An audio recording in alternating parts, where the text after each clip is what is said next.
அதில் அஜித் இளமையான தோற்றத்தில் த்ரிஷாவுடன் மிகவும் மகிழ்ச்சியாக இருக்கிறார். ஏற்கனவே கிரீடம், மங்காத்தா, என்னை அறிந்தால் மற்றும் அஜித் மற்றும் த்ரிஷாவின் படங்கள் கெமிஸ்ட்ரியில் ஒர்க் அவுட் ஆகி இருந்தது. அந்த வகையில் எவர்கிரீன் ஜோடி மீண்டும் இணைந்திருப்பது மகிழ்ச்சியை ஏற்படுத்தியிருக்கிறது. ஆனாலும் போஸ்டரில் விடாமுயற்சி படத்தின் ரிலீஸ் தேதி குறிப்பிடாதது ரசிகர்களுக்கு ஏமாற்றத்தை கொடுத்துள்ளது. மேலும் விடாமுயற்சி திருவினையாக்கும் என்று குறிப்பிடப்பட்டுள்ளது. விடாமுயற்சி வரும் அக்டோபர் 31 தீபாவளி அன்று ரிலீஸ் சொல்லி இருக்கிறார்கள். ஆனால் அது பெரிய கேள்விக்குறியாக இருக்கிறது. ராஜ்கமல் தயாரிப்பில் சிவகார்த்திகேயன் நடிக்கும் அமரன் படமும் அதே நாளில் அடிபட்டு வருகிறது. அக்டோபர் 31 ரஜினியின் வேட்டையன், ராம் சரணின் கேம் சேஞ்சர் மற்றும் சூர்யாவின் கங்குவா படங்கள் ரிலீஸ் ஆக காத்து கொண்டிருக்கிறது. இப்படி தீபாவளிக்கு மட்டுமே 3 பெரிய பட்ஜெட் படங்கள் துண்டை போட்டு வைத்துள்ளது.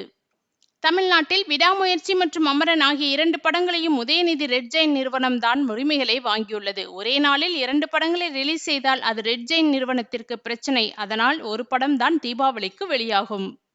விடாமுயற்சியா அல்லது அமரன் படமா என்பது அனைவரின் எதிர்பார்ப்பும். இதனிடையே விடாமுயற்சி படம் இன்னும் பிரச்சனைகள் தான் இருக்கிறது. அந்த படத்தின் இயக்குனர் மகிழ் திருமேனி எதையும் விட்டு கொடுப்பதாக இல்லை.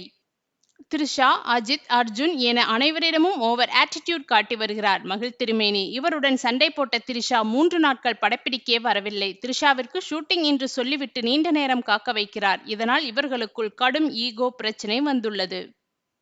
அர்ஜுன் மற்றும் அஜித்திடம் பிரச்சனை செய்து வருகிறார் மகிழ் திருமேனி. இதனால் இந்த படம் திட்டமிட்டபடி முடிக்கப்பெறுமா என்பது கேள்விக்குறிதான்.